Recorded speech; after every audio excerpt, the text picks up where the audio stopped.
গণহত্যার মামলায় শেখ হাসিনার বিরুদ্ধে তদন্ত প্রতিবেদন 20 এপ্রিল জমা দেওয়ার নির্দেশ ট্রাইব্যুনালের।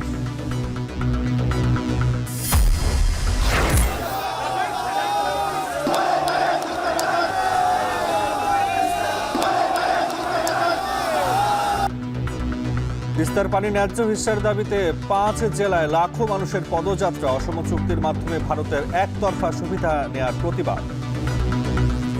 তিস্তার মতো একটা ন্যায্য আদায় তারা করতে পারে নাই। দীর্ঘদিনের এই সমস্যা, আমরা এখন রাজপথে নেমেছি। আমাদের যে হিস্যা প্রয়োজনের পানি, ইন্ডিয়া আমাদেরকে সেই পানি থেকে বঞ্চিত করে।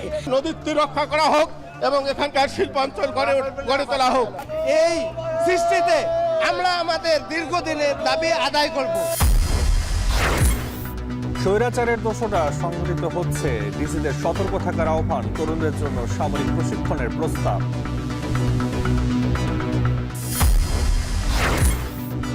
এবং নথিতে থাকলেও এক যুগে অস্তিত্ব হারিয়েছে ঢাকার 15 খাল, বর্ষার আগে খনন ও বর্জ্য অপসারণের তাগিদ।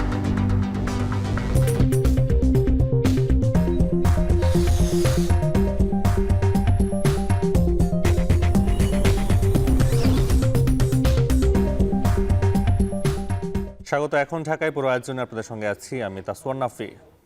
তিস্তা নদীর পানির সুষ্ঠু বন্টন ও মহাপরিকল্পনা বাস্তবায়নের দাবিতে চলছে 48 ঘন্টার অবস্থান কর্মসূচি। এর অংশ হিসেবে আজ হবে পদযাত্রা ও নদী পারাপার। এ নিয়ে আরও জানাতে এই মুহূর্তে আমাদের সাথে যুক্ত আছে রংপুরের গঙ্গাচড়ার মহিপুর ব্রিজ এলাকা থেকে মোকারম হোসেন। মোকারম, জানাবেন যে পদযাত্রা নদী পারাপার কর্মসূচি যে শুরু হয়েছে, সেখানে নেতাকর্মীরা কি বলছেন এই মুহূর্তে এবং পরবর্তী কর্মসূচি আর কি কি রয়েছে? নাফি, আজকের উল্লেখযোগ্য যে এই 3টি কর্মসূচি আছে তার মধ্যে সব থেকে গুরুত্বপূর্ণ এবং আকাঙ্ক্ষিত কর্মসূচি ছিল নদী পারাপার এবং নদীতে নেমে প্লাকার্ড প্রদর্শন। সেটি কিন্তু দেখতে পাচ্ছেন পেছনে। আপনাকে যদি একটু দেখাই, একটা নদীর সাথে মানুষের কি পরিমাণে প্রেম এবং আবেগ থাকলে মানুষ নদীকে ঘিরে এত আবেগপ্রবণ হতে পারে, সেটি কিন্তু সহজ অনুমান। আমরা দেখেছি এখানে তিস্তা নদীর যে চর, সেই চরে রাত্রিযাপন যারা করেছেন তাদের ভিতরে এমন মানুষও আছেন যাদের বাড়িঘর আসলে 3 থেকে 10 বার পর্যন্ত ভেঙেছে বিগত 4-5 দশক। আবার এমন মানুষও আছেন যারা বিত্ত বৈভবে সম্পূর্ণ, যারা আসলে চাকরিজীবী, ঢাকায় বসবাস করেন, তারাও একত্রতা পোষণ করেছেন। অর্থাৎ নদীকে ঘিরে সকল শ্রেণী পেশার মানুষ একতাবদ্ধ হয়ে সুষ্ঠু তিস্তার পানির যে ন্যায্য হিসেবে সেটি আদায় করা। ভারতের নতজানু নীতির প্রতি যে আওয়ামী লীগের যে ভারত তোষণের যে কালচার ছিল, সেখান থেকে বের হয়ে এসে অন্তর্বর্তী সরকার থেকে শুরু করে তাদের যে দল বিএনপি কখনোই আসলে সেদিকে সেই পথে হাঁটবে না, সেই আকাঙ্ক্ষার কথা তারা জানিয়েছেন। একই সঙ্গে তারা বলছেন যে তিস্তার পানির প্রবাহ যদি ঠিক থাকে তাহলে তিস্তাকে ঘিরে তাদের যে জীবনযাপন, তিস্তাকে ঘিরে তাদের যে বেঁচে থাকার অবলম্বন, তিস্তাকে ঘিরে তাদের যে কৃষি উৎপাদন, কৃষি বিপণন, সবগুলো বিষয় তাদের আসলে তাদের পথ খুলে যাবে। তিস্তা পরিকল্পনা বাস্তবায়ন হলে তিস্তাকে ঘিরে তাদের যে শিল্পায়নের স্বপ্ন, কৃষিভিত্তিক বাণিজ্যিক বিপ্লবের যে স্বপ্ন, সেটি তাদের পূরণ হবে। একই সঙ্গে তারা এও বলছেন যে তিস্তা নদীর 2 ধারে যে বড় রাস্তা হবার কথা, অর্থাৎ 115 কিলোমিটার, তিস্তার 2 পাড়ের যে 230 কিলোমিটার জনপদ, 2 তীর মিলে সেই জনপদের মানুষদের জীবনমানের যে উন্নতি ঘটবে সেটি তারা চাচ্ছেন। একই সঙ্গে তারা এও চাচ্ছেন তিস্তার চরে যে প্রতি বছর ফসল উৎপাদন হয়, সেই ফসলকেও যদি বৈজ্ঞানিক বাস্তবায়নযোগ্য উপায়ে ফসলের যে উৎপাদনের ধারা সেটা অব্যাহত রাখা যায়, তাহলে কৃষি উৎপাদন এবং বিপণনে এটি গুরুত্বপূর্ণ ভূমিকা রাখবে। একই সঙ্গে গতকালকে বিএনপি মহাসচিব মির্জা ফখরুল ইসলাম আলমগীর বক্তব্য রেখেছেন। তিনি বলেছেন যে ভারত যদি বন্ধু হতে চায়, ভারতকে যদি বন্ধুত্বপূর্ণ সম্পর্ক বজায় রাখতে হয়, তাহলে সেই বন্ধুত্ব সম্পর্ক কখনোই একপাক্ষিক হবে না। বন্ধুত্ব সম্পর্ক বজায় রাখতে গেলে দ্বিপাক্ষিক স্বার্থের ভিত্তিতে সেটির বাস্তবায়ন করতে হবে। একই সঙ্গে বিএনপির যে সিনিয়র নেতারা রয়েছেন তারা আজকে আসবেন। 11টি পয়েন্টে বিএনপির সিনিয়র নেতারা বক্তব্য রাখবেন এবং সেই বক্তব্য রাখার মধ্য দিয়ে তারা মানুষকে চাঙ্গা করছেন। যদিও তিস্তা পাড়ের 5টি জেলার মানুষের এখানে সংশ্লিষ্টতা রয়েছে, যেহেতু এই আন্দোলনটি বিএনপির রংপুর বিভাগের সাংগঠনিক সম্পাদক আসাদুল হাবিব দুলুর নেতৃত্বে হচ্ছে, তিনি এই আন্দোলনের ডাক দিয়েছেন, তিনি প্রধান সমন্বয়কের দায়িত্ব পালন করছেন তিস্তা নদী রক্ষা আন্দোলনের। তাকে ঘিরে যে রংপুরের মানুষের 5 জেলার মানুষের যে বিভাগের 5 জেলার মানুষের একতাবদ্ধ হওয়া, তারা চাচ্ছেন যে এই আন্দোলন আন্তর্জাতিক গণমাধ্যমের মধ্য দিয়ে সারা পৃথিবীর কাছে তুলে ধরে কূটনৈতিক চাপ অব্যাহত রাখার মাধ্যমে এবং দেশীয় পরিকল্পনার মধ্যে তিস্তাকে শাসন করা এবং তিস্তা নদীর যে জীবন, সে জীবন ফিরিয়ে দেয়া। তিস্তাকে নাফি জানিয়ে রাখি, তিস্তাকে 2 কোটি মানুষের জীবনরেখা বলা হয় এবং 2 কোটি মানুষের জীবনরেখার যে মরণদশা, সেই মরণদশাকে এখন তিস্তার মানুষের গলার, তিস্তা পাড়ার মানুষের জন্য গলার কাটা হয়ে গিয়েছে। এবং তারা বলছেন যে বিএনপি যদি আওয়ামী লীগের যে নীতি সেই নীতির বিপরীতে হাঁটে, তাহলে রংপুর বিভাগের শুধুমাত্র জাতীয়তাবাদী দলের আদর্শের মানুষরা নয়, অন্য যে সাধারণ মানুষ, সুশীল সমাজের প্রতিনিধিরা রয়েছেন, তারাও সেই দাবির সঙ্গে একাত্মতা পোষণ করবেন এমন বিষয় তারা বলছেন। আরেকটি বিষয় জানিয়ে রাখি নাফি, তিস্তা নদীর চরের 11টি পয়েন্টে প্রায় 115 কিলোমিটার দীর্ঘ যে আন্দোলনের যে যাত্রা, সেই আন্দোলনের যাত্রায় মানুষ আজকে হয়তো ঘরে ফিরে যাবে, তবে তারা বলছেন যে এই 48 ঘন্টার কর্মসূচি যদি সফলতার মুখ না দেখে তাহলে তারা 48 দিন পর্যন্ত তিস্তার চরে বসবাস করতে রাজি আছেন। এই ছিল এই মুহূর্তে তিস্তার চরের যে তিস্তা রক্ষার আন্দোলন, সেই আন্দোলনের সবশেষ। নাফি। মোকাররম হোসেন যুক্ত ছিল রংপুরের গঙ্গাচড়ার মহিপুর ব্রিজ এলাকা থেকে। এবার যেতে চাই গাইবান্ধায় সুন্দরগঞ্জের তিস্তা ব্রিজ এলাকা থেকে যুক্ত আছেন মাজিদুর রহমান। মাজিদ, জানাবেন সেখানকার আজকের কর্মসূচির বিস্তারিত। হ্যাঁ নাফি, গতকাল থেকে যে কর্মসূচি শুরু হয়েছিল সে কর্মসূচি কিন্তু গত রাত 3টা পর্যন্ত কিন্তু চলেছে এবং বিভিন্ন সাংস্কৃতিক অনুষ্ঠান কিন্তু রাতে হয়েছে এবং আজকে সকাল থেকে মানুষজন আসতে শুরু করেছে। কিছুক্ষণ আগে কিন্তু আমরা বেশ কিছু মানুষকে এখানে দেখতে পেরেছি। এখানে যে আজকে কর্মসূচি হওয়ার কথা রয়েছে সেইটি হলো এখানে কিছুক্ষণ পরে পানিতে নেমে তারা প্লাকার্ড প্রদর্শন করবেন এবং বিভিন্ন দাবি দেওয়া সম্বলিত কিন্তু প্লাকার্ডগুলো তারা পানিতে নেমে এখানে প্রদর্শন করবেন এবং নদীতে পানি যে কম সেটি তারা দেখাবেন।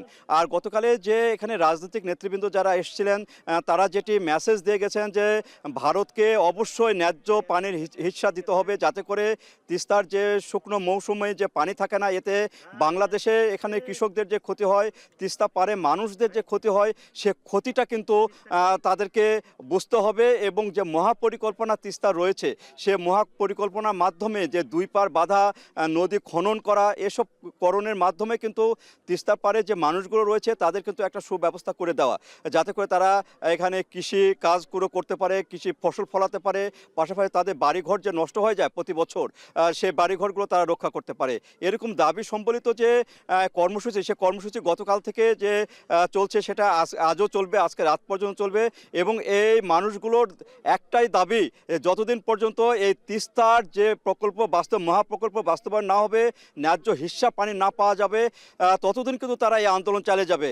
সবে মাত্র 48 ঘন্টা আন্দোলন, এরপরে কিন্তু আরও দিনের পর দিন তারা আন্দোলন করবেন, এখানে অবস্থান করবেন, যাতে করে এই সরকার বাধ্য হয় ভারত সরকারের সাথে একটা বোঝাপড়া করে অবশ্যই যেন তাদের পানি তা ফিরে দেওয়া হোক এবং ন্যায্য যে হিস্সা, পানির যে ন্যায্য হিস্সা সেটি রক্ষা করা হোক এবং উজানের যে ভারত দীর্ঘদিন ধরে আমাদের পানি যে বন্ধ করে রেখেছে, পানির যে ন্যায্য হিস্সা সেটার থেকে বঞ্চিত করেছে, সে ব্যাপারে কিন্তু আস্তে আস্তে মানুষ কিন্তু ক্ষোভে ফুঁসে উঠছে এবং এই আন্দোলনে যিনি ডাক দিয়েছেন, এখানে যারা ডাক দিয়েছেন বিশেষ করে বিএনপি শুধু না, এখানে বিএনপি সহ আশপাশের মানুষগুলো যারা ক্ষতিগ্রস্ত সে মানুষগুলো রয়েছেন এবং তিস্তা পারে যে অন্যান্য যে রাজনৈতিক দলগুলো রয়েছেন তারা কিন্তু এই একত্রতা ঘোষণা করেছেন এবং তারা দাবি না মানা পর্যন্ত কিন্তু তারা আন্দোলন চালিয়ে যাবেন।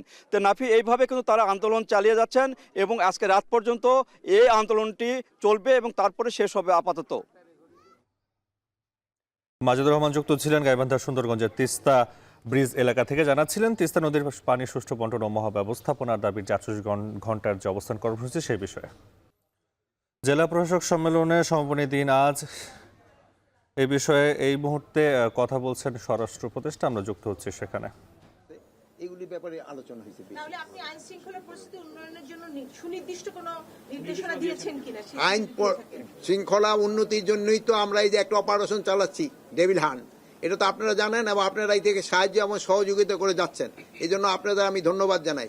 আরও আমি যুগান্তর পত্রিকাকে আমিও ধন্যবাদ জানাই, তারা একটা 2টা অনুসন্ধানী সাংবাদিকতা করায় আমরা কিন্তু অনেকটা উপকৃত হয়েছে এবং আপনারা জানেন আমরা ওই 2 এসপিরে কিন্তু অলরেডি ক্লোজ করে নিছি। আচ্ছা, ভালো থাকেন, আল্লাহ হাফেজ। যতদিন ডেভিলরা থাকবে। এটা ভালো বলছে, যতদিন ডেভিল থাকবে ততদিন ডেভিল হান্ট চলবে। যুক্ত ছিলাম সেখানে। জুলাই আগস্ট গণহত্যার মামলায় শেখ হাসিনার বিরুদ্ধে 20 এপ্রিলের মধ্যে তদন্ত প্রতিবেদন জমা দেওয়ার নির্দেশ দিয়েছে আন্তর্জাতিক অপরাধ ট্রাইব্যুনাল। এ নিয়ে আরও জানাতে ট্রাইব্যুনাল থেকে সরাসরি যোগ দিচ্ছেন মশিউর অনিক।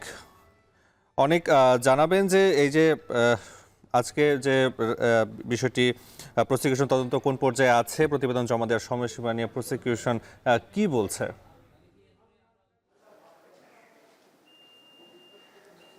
নাফি, আমি আপনার দ্বিতীয় প্রশ্ন দিয়ে শুরুটা করতে চাই, সেটা হচ্ছে প্রসিকিউশন টিম তদন্ত প্রতিবেদন জমা দেওয়ার যেই নির্ধারিত তারিখের কথা বলেছিলেন সেটা ছিল ঠিক আজকের যে তারিখ 18ই ফেব্রুয়ারি। এই দিনটাতে তাদের তদন্ত প্রতিবেদন জমা দেওয়ার কথা ছিল। বিশেষ করে 17ই ডিসেম্বরেই তারা বলেছিলেন যে তারা আজকের ভেতরেই কিন্তু তদন্ত প্রতিবেদন জমা দিতে পারবেন এবং চিফ প্রসিকিউটর তিনি আদালতের সামনে বলেছেন যে তদন্ত প্রতিবেদন অনেকটাই তৈরি আছে বা ছিল, কিন্তু তার পরবর্তীতে আন্তর্জাতিক কিছু সংস্থা যারা কিনা তাদের নিজস্ব উদ্যোগে যে সমস্ত তদন্ত প্রতিবেদনগুলো জমা দিয়েছেন বেশ কিছুদিন আগে, সেই সমস্ত প্রতিবেদনগুলোকে ঠিক আন্তর্জাতিক অপরাধ ট্রাইব্যুনালের যেই তদন্ত প্রতিবেদন সেটার সাথে সংযুক্তি করার জন্য বেশ কিছু সময়ের প্রয়োজন ছিল এবং ঠিক সেই কারণটাতেই এই আজকের তারিখটাতে তদন্ত প্রতিবেদন জমা দেওয়া সম্ভব হয়নি। নাফি, একটু আপনাকে জানিয়ে রাখতে চাই যে আজকে দুটো আলাদা ভিন্ন মিস কেস বা আলাদা অভিযোগের ভিত্তিতে কিন্তু আজকে আদালত বসছিল। তার প্রথমটা ছিল মিস কেস নাম্বার 2, যেখানে প্রধানমন্ত্রী শেখ হাসিনা ছিলেন হচ্ছেন আসামি এবং যেই মামলার তদন্ত প্রতিবেদন আজকে দেওয়ার কথা ছিল। তো যেটা বলছিলাম যে তদন্ত প্রতিবেদন জমা দেওয়া সম্ভব হয়নি, তার একটা বড় কারণ হচ্ছে আন্তর্জাতিক কিছু মাধ্যম যারা তদন্ত প্রতিবেদন জমা দিয়েছে তাদের কারণে। আর দ্বিতীয় আরেকটা যে মামলা ছিল সেখানে কিন্তু ওবায়দুল কাদের চৌধুরী সহ বাকি কিন্তু আরও বেশ কিছু কর্তৃত্ববাদী সরকারের যে সমস্ত আমলা নেতা হেভিওয়েট নেতৃত্ববৃন্দ যারা কিন্তু সেই সময় দায়িত্ব পালন করেছেন তাদের নাম কিন্তু উল্লেখযোগ্য। যেমন আজকে কিন্তু প্রায় 16 জনকে আজকে আদালতের সামনে হাজির করা হয়েছে, যেখানে জুনায়েদ আহমেদ পলক, আনিসুল হক, এছাড়াও সালমান এফ রহমান, তৌফিক ইলাহি সহ 10 জন মন্ত্রী, 2 জন প্রতিমন্ত্রী, 2 জন সাবেক উপদেষ্টা এবং পাশাপাশি সাবেক একজন বিচারপতি এবং স্বরাষ্ট্র সচিব কিন্তু আজকের এই যে মামলা সেই মামলাতে উপস্থিত ছিলেন এবং তাদের বিরুদ্ধে তদন্ত প্রতিবেদন কিন্তু আজকে জমা দেওয়ার তারিখ ছিল। ঠিক একইভাবে ঠিক একই কারণ দর্শিয়ে চিফ প্রসিকিউটর বলেন যে আগামী 20 এপ্রিল, যেটা আপনি বলছিলেন যে 20 এপ্রিলের মধ্যেই তদন্ত প্রতিবেদন দেওয়া সম্ভব। একটু সংযুক্ত করতে চাই যে তদন্ত প্রতিবেদন চিফ প্রসিকিউটরের ভাষ্যমতে তার আগেই দেওয়া সম্ভব হতে পারে, শুধুমাত্র যেহেতু অনেক কিছুই জুলাই আগস্টের ঘটনায় আমরা জানি যে ভিডিও ফুটেজ পর্যালোচনা করে বিভিন্ন সময়কার তথ্যপাত্র পর্যালোচনা করে তারপরে দিতে হচ্ছে এই তদন্ত প্রতিবেদন, তাই সেক্ষেত্রে কিছুটা সময় হাতে রেখেই চিফ প্রসিকিউটর কিন্তু বলেছেন বা জানিয়েছেন যে তারা তদন্ত প্রতিবেদন জানাতে চান। বিপরীতে বিচারপতি জানিয়েছেন যে তারা চান যাতে তদন্ত প্রতিবেদন যেটা জমা দেওয়া হবে সেটা পূর্ণাঙ্গ তদন্ত প্রতিবেদন হয়, কোনো ধরনের ফাঁক ফোকর যাতে সেই প্রতিবেদনে না থাকে সেই ব্যাপারেও তারা কিন্তু আশাবাদ ব্যক্ত করেছেন এবং প্রসিকিউটরদেরকে সেই দিকে কিন্তু দিক নির্দেশনা দিয়েছেন। তো নাফি, এই ছিল আন্তর্জাতিক অপরাধ ট্রাইব্যুনাল থেকে এখন পর্যন্ত আমার কাছে পাওয়া সবশেষ। মশির অনেক যুক্ত ছিলেন আন্তর্জাতিক অপরাধ ট্রাইব্যুনাল থেকে। এদিকে তিস্তা নদীর পানির সুষ্ঠু বন্টন ও মহাপরিকল্পনা বাস্তবায়নের দাবিতে চলছে 48 ঘন্টার অবস্থান কর্মসূচি। এই বিষয়ে আরও জানাতে এই মুহূর্তে তিস্তাপাড়ায় কাউনিয়া ব্রিজ এলাকা থেকে যুক্ত হচ্ছেন সিফাত শাহরিয়ার। সিফাত, দেখতে পাচ্ছি পদযাত্রা শুরু হয়েছে, সেখানকার বিস্তারিত জানাবেন আমাদেরকে। নাফি, আমরা এই মুহূর্তে যেই লালমনিরহাট থেকে যেটি রংপুরের কাউনিয়ার উদ্দেশ্যে যেই পদযাত্রাটি এসেছিল সেটি আবার ঘুরে কাউনিয়া বাজার থেকে সামনের দিকে যাচ্ছে। আমরা সেটির একেবারে অগ্রভাগে রয়েছে। আমরা যেটি দেখতে পাচ্ছি যে হাজার হাজার মানুষ এই রংপুর বিভাগের যে 5টি জেলা রয়েছে সেই 5টি জেলার হাজার হাজার মানুষ কিন্তু এখানে এসে সমবেত হয়েছেন। তারা আবারও সেই মিছিল নিয়ে সামনের দিকে এগিয়ে যাচ্ছে এবং আমরা যেটি দেখছি যে সকাল 10:30টার দিকে কিন্তু এখান থেকে তাদের যেই মিছিলটি সেটি শুরু হয়েছে, পদযাত্রা সেটি শুরু হয়েছে এবং তিস্তা রক্ষা আন্দোলনে তারা মাঠে নেমেছে এবং তারা যেটি বলছে এই তিস্তাবাসী অর্থাৎ বিশেষ করে উত্তরের যে 5টি জেলা রয়েছে সেই 5টি জেলার মানুষের জন্য এটি তাদের ন্যায্য আদায় দাবির আন্দোলন এবং তারা যেটি বলছে যতক্ষণ পর্যন্ত তাদের দাবিগুলো বিশেষ করে তিস্তা মহাপরিকল্পনা বাস্তবায়ন না করা হবে ততক্ষণ পর্যন্ত তাদের এই আন্দোলন চলমান থাকবে। প্রাথমিকভাবে তারা 2 দিনের যে কর্মসূচি সেই 2 দিনের কর্মসূচি দিয়েছে। বাকি যে দিনগুলো তারপরেই এই 2 দিন পরেই অন্তর্বর্তী সরকার যেহেতু এখন রয়েছে, অন্তর্বর্তী সরকার কি সিদ্ধান্ত নেয় তার উপর ভিত্তি করে পরবর্তীতে তারা সিদ্ধান্ত নেবেন। এবং আমরা দেখছি সব শ্রেণী পেশার সব বয়সী মানুষের যেই মিছিল সবাই একই কণ্ঠস্বরে একই কথা বলছেন, তিস্তা নদীকে বাঁচাতে হবে, জাগো বাহে তিস্তা বাঁচাই। এবং এই যে তাদের দাবি সে দাবি থেকে এটি উৎসবে পরিণত হয়েছে, অর্থাৎ তারা এই যে সড়ক পথে মিছিল করছে এবং তিস্তা দাবি আদায়ের জন্য বলছে, এবং তারা যেটি বলছে দিল্লি না তিস্তা, অর্থাৎ তারা যে ভারতের যে আগ্রাসন, নদী আগ্রাসন এবং বাংলাদেশের প্রতি তাদের যে বৈষম্য, সে বৈষম্য থেকে যাতে রক্ষা করা যায় তার জন্যই তাদের স্লোগানে মিছিলে একই কথা উঠে আসছে। এখানে আমরা নারী পুরুষ সব শ্রেণী পেশার মানুষকে দেখতে পাচ্ছি, বৃদ্ধ তরুণ, এবং তারা কিন্তু এই দেশীয় ঐতিহ্যের যে গানগুলো রয়েছে সেই গানগুলো পরিবেশন করছে এই পদযাত্রায়।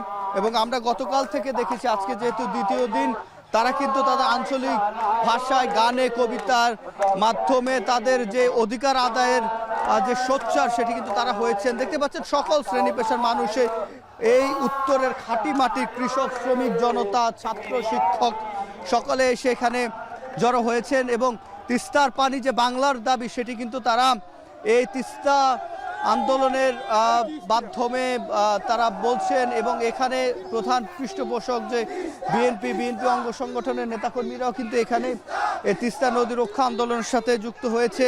এবং যেহেতু বিএনপি এটার প্রধান পৃষ্ঠপোষক, সেক্ষেত্রে তারা যেটি বলছে, গতকাল আমরা মির্জা ফখরুল ইসলাম আলমগীরকে দেখেছি, তিনি যেটি বলেছেন যে বাংলাদেশের সাথে ভারত যদি বন্ধুত্ব চায় সেক্ষেত্রে সীমান্ত হত্যা যেমন বন্ধ করতে হবে, তেমনি তিস্তার পানি দিতে হবে। তিস্তার এই খরা মৌসুমে পানির যে সংকট সেটি কিন্তু চলমান রয়েছে, এবং সেই সংকট শুধুমাত্র ভারতের যেই বলা যায় তারা পানি আটকে রেখে বিদ্যুৎ উৎপন্ন করছে এমন দাবি তারা করছেন। এবং আমরা যেটি দেখছি, সকল শ্রেণী পেশার মানুষ এই যে পদযাত্রা, সেই পদযাত্রায় অংশ নিচ্ছে এবং তারা যেটি বলছে তাদের দাবিগুলো মানতে হবে। গত 15 বছরে তাদের যে দাবিগুলো সেটি তারা আদায় করতে পারেনি, এখন তারা আদায় করার সময় এসেছে অন্তর্বর্তী সরকারের প্রতি এবং ভারতের সরকারের প্রতি তাদের আহ্বান, যাতে তিস্তার পারের মানুষের যে দুর্ভোগ সেটি লাঘব করার জন্য তিস্তা মহাপরিকল্পনা বাস্তবায়ন করা হয়। তো নাফি, এই ছিল আমার কাছে রংপুরের তিস্তা মহাপরিকল্পনা বাস্তবায়নের দাবিতে পদযাত্রার সবশেষ। সিফাত শাহরিয়ার জানাচ্ছিলেন তিস্তাপাড়ের কাউনিয়া ব্রিজ এলাকা থেকে নদীর পানির সুষ্ঠু বন্টন ও মহাপরিকল্পনা বাস্তবায়নের দাবিতে 48 ঘন্টা যে কর্মসূচি সে বিষয়ে।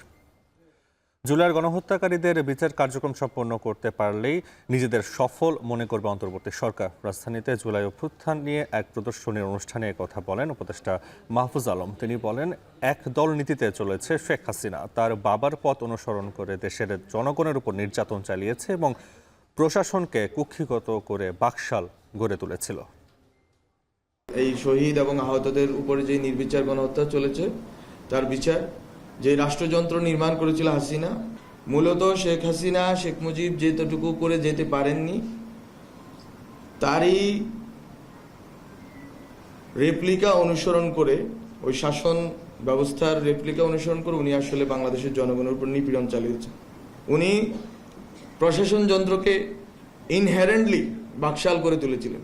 কয়েকটি প্রজন্মকে মুজিববাদী চেতনার গুলি খাইয়ে তাদেরকে পঙ্গু করে রাখা, নৈতিকভাবে, মানসিকভাবে এবং বুদ্ধিবৃত্তিকভাবে।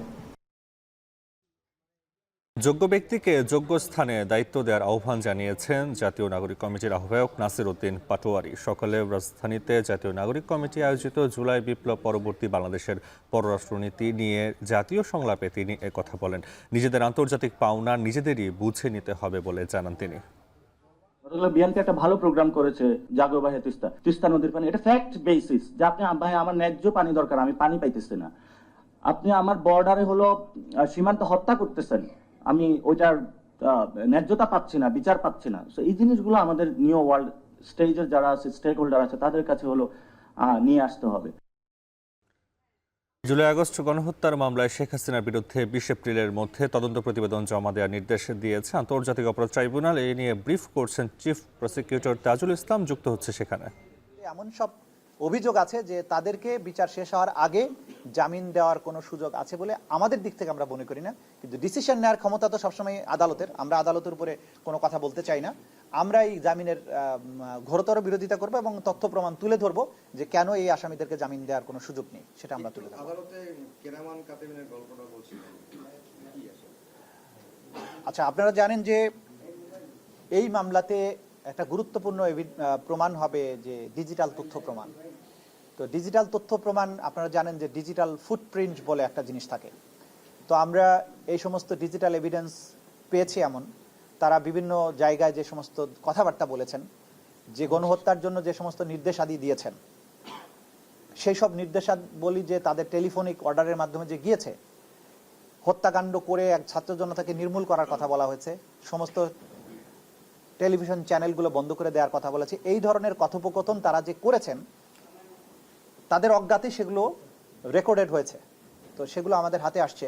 তো আমরা যেটা বুঝি আপনাদেরকে যেটা বলতে পারি যে মানুষকে মারার জন্য যে ফাঁদ তারা পেতেছিলেন সেই ফাঁদে হয়তো তারাই পড়তে যাবেন।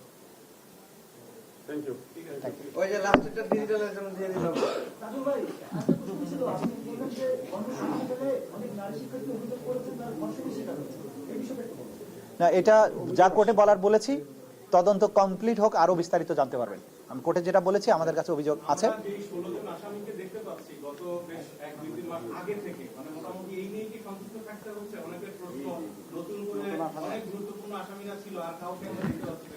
না, অন্যান্য মামলাতে অনেকেই গ্রেপ্তার হয়েছেন আর অনেকেই গ্রেপ্তারের বাইরে আছেন। যেটা আপনাদেরকে আগেও বলেছি যে ক্রমান্বয়ে কিন্তু গ্রেপ্তার হচ্ছে, গ্রেপ্তারের সংখ্যা বাড়ছে, ওয়ারেন্টের সংখ্যা বাড়ছে, কিন্তু প্রধান কিছু জায়গায় আসামি গ্রেপ্তার করা সম্ভব হচ্ছে না।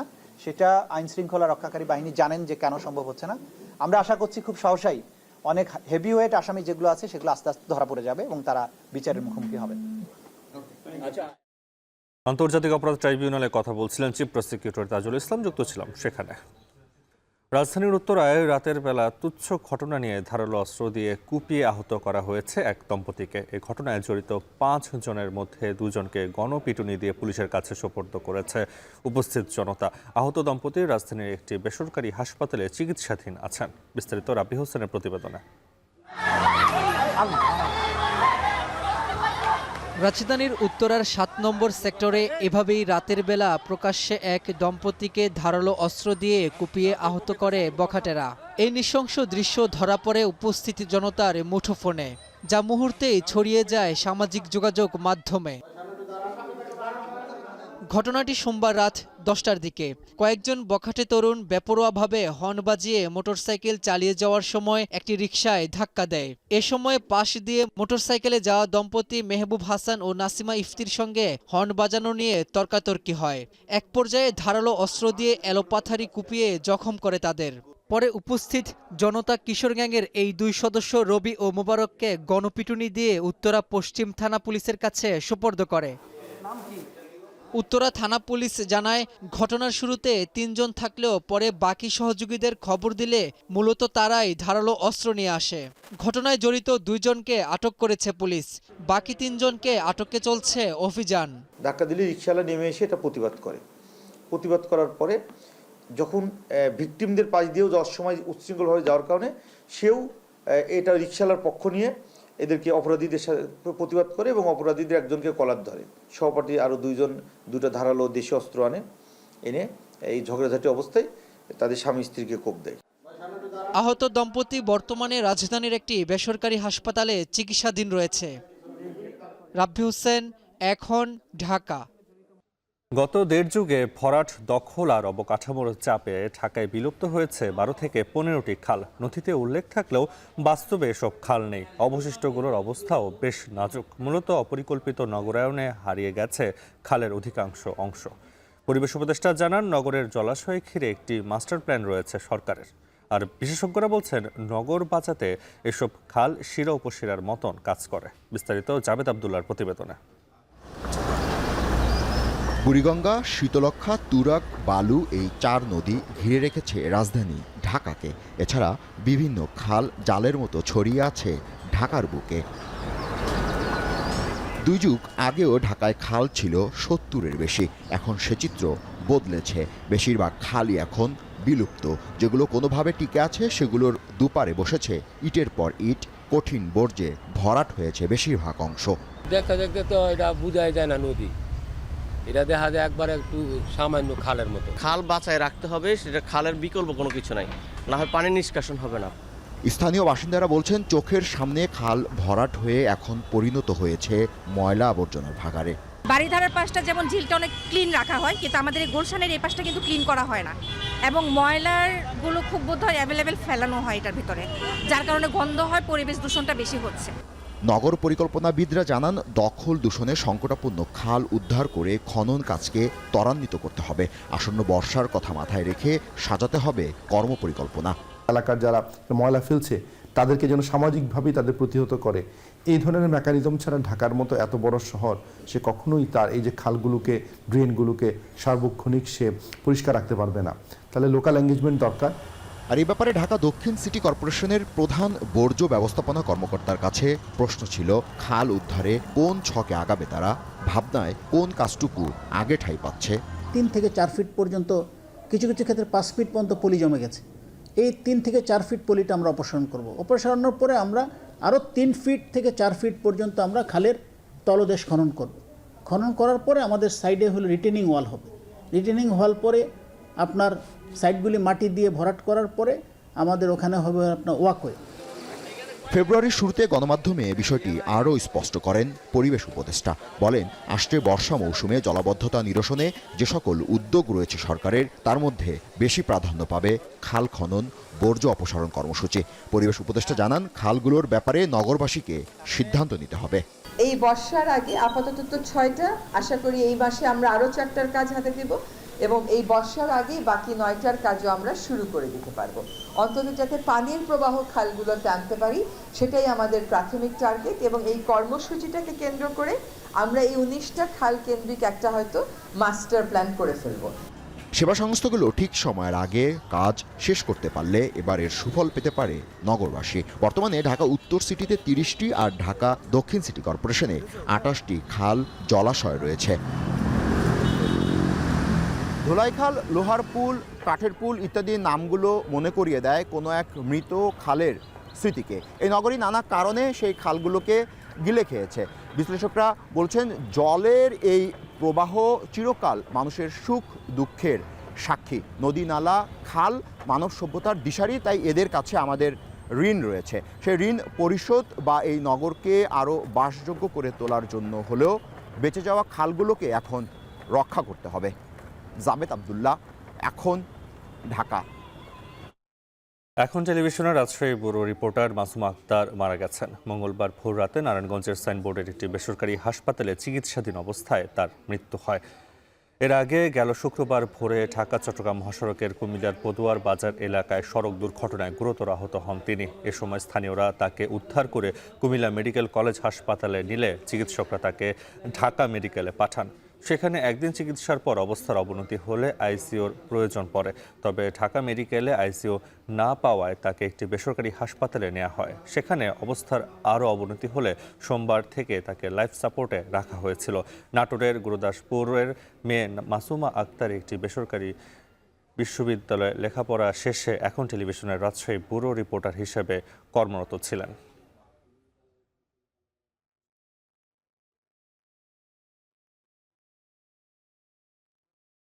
সাবেক 24 এমপির বিলাসবহুল গাড়ির নিলাম গণমাধ্যমে প্রচার হলেও আশানুরূপ সাড়া মেলেনি। 15 এমপি মন্ত্রীর গাড়ি দরপত্র পড়লেও সাবেক তথ্য প্রতিমন্ত্রী আরাফাত সহ 9 এমপির গাড়ির জন্য আগ্রহ দেখাননি কেউ। বিডারদের দাবি, সংরক্ষিত মূল্য বেশি ধরায় প্রথম নিলাম এমপিদের কোনো গাড়ি বিক্রি হয়নি। বিস্তারিত জানাচ্ছেন হাজিরা শিউলি। 5 আগস্ট সরকারের পট পরিবর্তনে সংসদ ভেঙে যাওয়ায় শুল্কমুক্ত সুবিধায় চট্টগ্রাম বন্দর দিয়ে আমদানি করা বিলাসবহুল গাড়ি খালাসের সুযোগ পাননি দ্বাদশ সংসদের 30 এমপি। নিয়ম অনুযায়ী 2 দফা নোটিশ দেওয়ার পরেও বন্দর থেকে গাড়ি খালাস না করায় সাবেক এমপিদের 24টি brand new Toyota Land Cruiser সহ মোট 44টি গাড়ি গত 26শে জানুয়ারি অনলাইনে নিলামে তোলে চট্টগ্রাম কাস্টমস হাউজ। রোববার ছিল দরপত্র ও পে অর্ডার জমা দেওয়ার শেষ দিন। সোমবার বিকেলে চট্টগ্রাম কাস্টমস হাউজের নিলাম হলে খোলা হয় 2টি দরপত্রের বক্স। কর্তৃপক্ষ জানায় 44টি গাড়ির বিপরীতে দরপত্র জমা পড়েছে 143টি। 24 এমপির প্রতিটি ল্যান্ড ক্রুজারের ভিত্তিমূল্য 9,67,00,000 টাকা ধরা হলেও গড়ে নিলামে দর উঠেছে 2 থেকে 2.5 কোটি। খুলনা 3 আসনের সাবেক এমপি SM কামালের ল্যান্ড ক্রুজারের জন্য সর্বোচ্চ 3,10,00,000 টাকা দর উঠেছে। এরপর বগুড়া 5 আসনের এমপি মজিবুর রহমান মঞ্জুর গাড়ি দ্বিতীয় সর্বোচ্চ দর উঠেছে 2,60,00,000 টাকা। অবাক করা বিষয়, 9 এমপির গাড়ির জন্য নিলামে আগ্রহ দেখাননি কেউ। এর মধ্যে আছেন সাবেক তথ্য প্রতিমন্ত্রী মোহাম্মদ আরাফাত, চট্টগ্রাম 15 আসনের এমপি ও বনফুল গ্রুপের চেয়ারম্যান আব্দুল মোতালেব, সংরক্ষিত মহিলা আসনের এমপি সানজিদা খানম, ময়মনসিংহ 11 আসনের আব্দুল ওয়াহেদ, ব্রাহ্মণবাড়িয়া 1 আসনের ASK আকরামুজ্জামান সহ 9 এমপি। আর তারকা এমপি তারানা হালিম ও আলোচিত নারী এমপি জান্নাতারা হেনরির গাড়ির বিপরীতে দর উঠেছে মাত্র 5 লাখ টাকা করে। 2 কোটি থেকে 2.5 কোটি টাকার মধ্যে। আবার আরও 8 থেকে 10টা গাড়ি, যেটা আমরা আরও কনফার্ম করতে পারবো আসলে অ্যাসেসমেন্ট করার পরে, যে টোটাল হিসাবটা আমরা পাবো, ওইগুলোতে কোনো বিড পড়ে নাই। বিডারদের অভিযোগ, কাস্টমসের নির্ধারিত 9,67,00,000 টাকা মূল্যে এমপিদের গাড়ি কেনার মতো ক্রেতা বর্তমানে বাজারে নেই। এক্ষেত্রে 60% দর দিতে হলেও ন্যূনতম 5,28,00,000 টাকা দর দিতে হবে।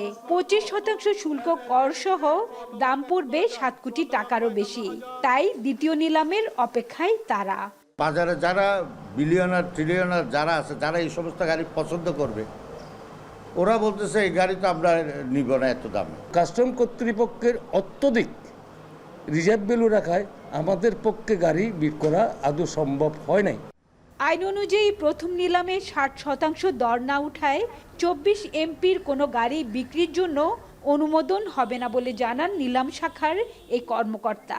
তাই এই 24টি গাড়ি আবারও নিলামে তোলা হবে। আর আগামী 1 সপ্তাহের মধ্যে আরও 6 এমপির গাড়ি সহ মোট 70টি গাড়ি নিলামে তোলা হবে। যেই গাড়িতে 3,10,00,000 টাকা পড়েছে, পরবর্তী এইবার তো যেহেতু 60% না হওয়ার কারণে আমরা তাকে আইন অনুযায়ী দিতে পারবো না, তো পরবর্তী নিলামে এটা যদি 3,10,00,000 টাকার বেশি কেউ বিড করে এবং এর মধ্যে সর্বোচ্চ বিডার যিনি হবেন তাকে আমরা গাড়িটা দিতে পারবো। তবে বাকি 20টি বাণিজ্যিক গাড়ির মধ্যে 2টি রিকন্ডিশন টয়োটা ল্যান্ড ক্রুজার সহ 5টি ডাম্প ট্রাকের ভালো দর উঠেছে। আগামী সপ্তাহেই এমপিদের 30টি গাড়ি সহ আরও 70 থেকে 80টি গাড়ি নিলামে তুলবে চট্টগ্রাম কাস্টমস হাউজ। হাজরা শিউলি, এখন চট্টগ্রাম। এবার আন্তর্জাতিক। কানাডা টরন্টো পিয়ারসন আন্তর্জাতিক এয়ারপোর্টে যাত্রীবাহী বিমানের বিধ্বস্তে আহত হয়েছে 18 জন। সোমবার বিকেলে মিনিয়াপোলিস থেকে 80 জন আরোহী নিয়ে টরন্টো আসছিল ডেল্টা এয়ারলাইন্সের 4819 বিমানটি।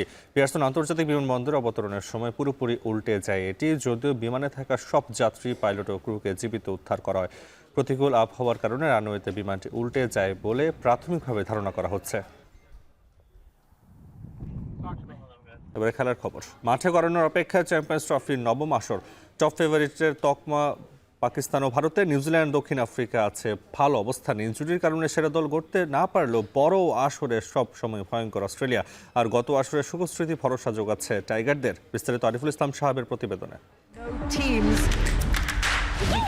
লাহোর, করাচি, রাউলপিন্ডি কিংবা দুবাই, চ্যাম্পিয়ন্স ট্রফির জন্য প্লেইং গ্রাউন্ড তৈরি। ট্রফির লড়াইয়ে মেতে ওঠার জন্য প্রস্তুত বিশ্বের সেরা দলগুলো। তবে ক্রিকেটের অন্যতম সেরা আসরে এলাম, দেখলাম, জয় করলাম, এই তত্ত্ব খাটবে না। দলগতভাবে নিংড়ে দিতে হবে সর্বোচ্চটা। আর এখানেই উঠে আসে প্রত্যেকটি দলের শক্তিমত্তা ও দুর্বলতার প্রসঙ্গ। চ্যাম্পিয়ন্স ট্রফির সর্বশেষ আসরে সেমিফাইনালে খেলার যোগ্যতা অর্জন, সেই খরায় এক ফোঁটা স্বস্তি। দেশের ক্রিকেটের চিরাচরিত ইতিহাস মেনে এবারও এক ঝাঁক তরুণ নিয়ে বিশ্বমঞ্চে বাংলাদেশ। তবে পোর খাওয়া রিয়াদ, তাসকিন, মুশফিকরা পার্থক্য গড়ে দিতে পারেন প্রতিপক্ষের বিপক্ষে। আর ব্যাটিং পিচে মুস্তাফিজদার কাটারের কারিশমা দেখাতে পারলে আন্ডারডগ দলটি হয়ে উঠতে পারে বিপক্ষের মাথা ব্যথার কারণ। বড় টুর্নামেন্টে ভারত বরাবরই হট ফেভারিট। তবে বুমরার ছিটকে যাওয়ায় কপালে চিন্তার ভাঁজ টিম ইন্ডিয়ার। তবে রোহিত, কোহলি, গিলদের নিয়ে সাজানো শক্তিশালী ব্যাটিং অর্ডার যে কোনো দলের জন্যই হুমকি স্বরূপ। আর জসপ্রীত বুমরার অনুপস্থিতিতে বল হাতে বাড়তি দায়িত্ব নিতে হবে শামি, আশদীপদের। ডিফেন্ডিং চ্যাম্পিয়ন তার উপর স্বাগতিক। ট্রাই নেশন সিরিজ হারের পরও তাই পাকিস্তানের গায়ে সেটে আছে ফেভারিট তকমা। ব্যাট হাতে রিজওয়ান, বাবর, ফকরদের পাশাপাশি বাজির ঘোড়া হতে পারেন সালমান আলী আঘা। আর চেনা কন্ডিশনে প্রতিপক্ষ ব্যাটারদের পরীক্ষা নেবেন নাসিম শাহ, শাহিন আফ্রিদিরা। একমাত্র চিন্তার কারণ ইনজুরিতে আক্রান্ত হারিস রউফ। কিউই ট্র্যাজেডি ক্রিকেটের বড় আসরগুলোতে সাম্প্রতিক সময়ে সবচেয়ে নিয়মিত ঘটনা। তবে Mitchell Santner, Michael বেসওয়েলদের spin attack নতুন করে লিখতে পারে ব্ল্যাক ক্যাপসদের ইতিহাস। অভিজ্ঞ কেন উইলিয়ামসন, লকি ফার্গুসন সেই পথটা মসৃণ করার সামর্থ্য রাখেন। আর এক্স ফ্যাক্টর হয়ে উঠতে পারেন গ্লেন ফিলিপস। প্রথমবারের মতো চ্যাম্পিয়ন ট্রফির লড়াইয়ে শামিল আফগানিস্তান। রাশিদ খান, নবী গুরবাজরা ছোট দলের বড় তারকা। তবে বল হাতে ভেলকি দেখাতে পারেন ফজল হক ফারুকীও। আলাদা করে আলো কাটতে পারেন বাহাতি ব্যাটার সেদিকুল্লাহ আতাল। খেলার ময়দানে নামার আগেই ইনজুরি উইলিতে বিধ্বস্ত অস্ট্রেলিয়া। স্টার্ক কামিন্সদের অনুপস্থিতি আর বোলিং ইউনিটের নতুন লাইন আপ নিয়ে অস্বস্তিতে অধীরা। চ্যাম্পিয়ন্স ট্রফিতে ব্যর্থতার অভিশাপ কাটাতে তাই হিমশিম খেতে হবে ট্রাভিস হেড স্মিথদের। একাদশে সুযোগ পেলে তারকা হয়ে উঠতে পারেন জ্যাক ফ্রেজার, ম্যাকগার্ড, অ্যারন হার্ডিরা।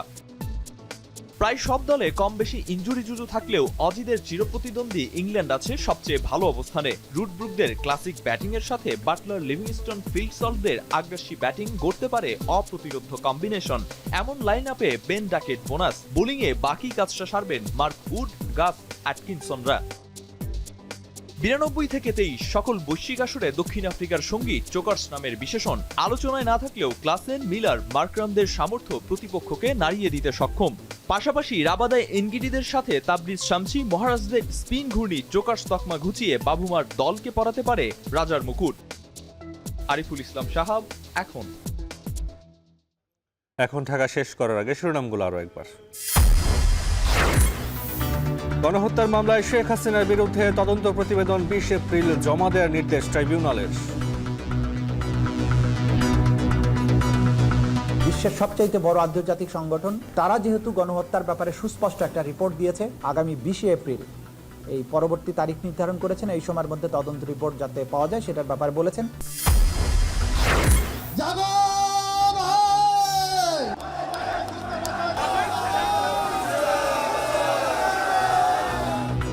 তিস্তার পানির ন্যায্য হিস্যার দাবিতে পদযাত্রা, নদী পারাপার, অসম চুক্তির মাধ্যমে ভারতের একতরফা সুবিধা নেওয়ার প্রতিবাদ। তিস্তার মতো একটা ন্যায্য আদায় তারা করতে পারে নাই। দীর্ঘদিনের এই সমস্যা আমরা এখন রাজপথে নেমেছি। আমাদের যে হিস্সা প্রয়োজনে পানি, ইন্ডিয়া আমাদেরকে সেই পানি থেকে বঞ্চিত করে। এই সৃষ্টিতে আমরা আমাদের দীর্ঘদিনের দাবি আদায় করব। স্বৈরাচারের দোসররা সংগঠিত হচ্ছে, ডিসিদের সতর্ক থাকার আহ্বান, তরুণদের জন্য সামরিক প্রশিক্ষণের প্রস্তাব। এবং নথিতে থাকলেও একযোগে অস্তিত্ব হারিয়েছে ঢাকার 15 খাল, বর্ষার আগে খনন ও বর্জ্য অপসারণে তাগিদ। শেষ করছি এখন ঢাকা এখন টেলিভিশন। ওয়েবসাইটে দেখতে ভিজিট করুন www.ekhon.tv। এছাড়া ফেসবুকে দেখতে ভিজিট করুন facebook.com/tv.ekhon। ইউটিউবে দেখতে ভিজিট করুন youtube.com/ekhon tv।